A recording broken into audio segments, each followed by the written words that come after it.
Ano kaya ang susunod na mangyayari? Pinakamalalaking balita at kwento sa linggong ito. #KMJS na. Ngayong gabi, lumipad ang I Wonder team dito sa Cavite para lang makita ako. Nakakatuwa naman yun mga ka-wonder. Pero baka kayo ay nalilito ha? Hindi ako si Jessica Soho, ako si Hazel Pagara mula sa General Trias, Cavite.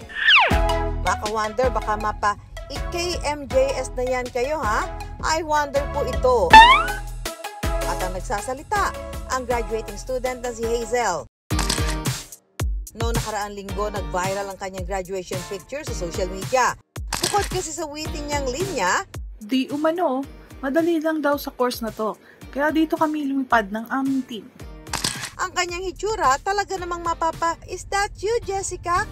Graduating picture po kami dito sa school.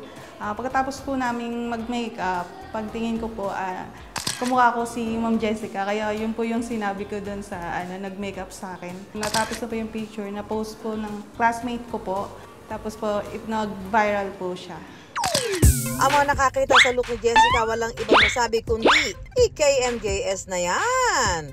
I agree 100% kasi yung picture ng kanyang mukha, talagang kopyang-kopya niya. Kitang-kita niyo naman yung kanya dito sa mata niya, tapos yung sa lips at saka sa ilong, tapos yung the way na nagganito yung chin niya, parang talagang Jessica Soho, wala ka talagang tulak-kabigin na, ay, kaluka-like talaga siya ni Jessica. Ngayong gabi, lumipad ang I Wonder team dito sa Cavite para lang makita ako. Nakakatuwa naman yun mga ka-wonder. Pero I wonder, ano naman kaya ang naging epekto ng pagiging kamukha ni Jessica Soho sa iyo, Hazel? Maraming bumabati sa akin, maraming nag-friend request, maraming nagme-message. Dahil po maraming nakaalam na kamukha ko si Ma'am Jessica, mas umano po yung business ko, marami pong umu-order, bumibili. Naman! Maging kamukha mo ba naman ng the one and only Jessica Soho, talagang bubuenasin ka sa negosyo. Pero bukod sa pagiging #blessed ni Hazel dahil kahawig niya si Jessica, #inspired din daw siya kay kapuso nating si Jessica. Nagustuhan ko po sa show niya, yung pagiging totoo po, and yung marami niyang na-achieve na sa pagbabalita niya.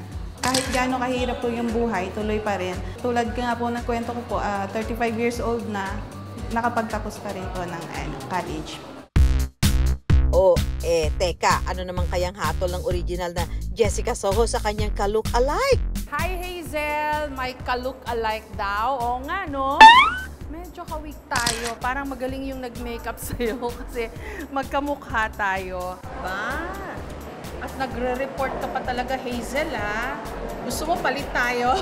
So, pwede rin. And ang payo ko lang sa'yo, kasi gagraduate ka na, alamin mong mabuti kung ano bang gusto mo talaga sa buhay. Ano yung gusto mong gawin.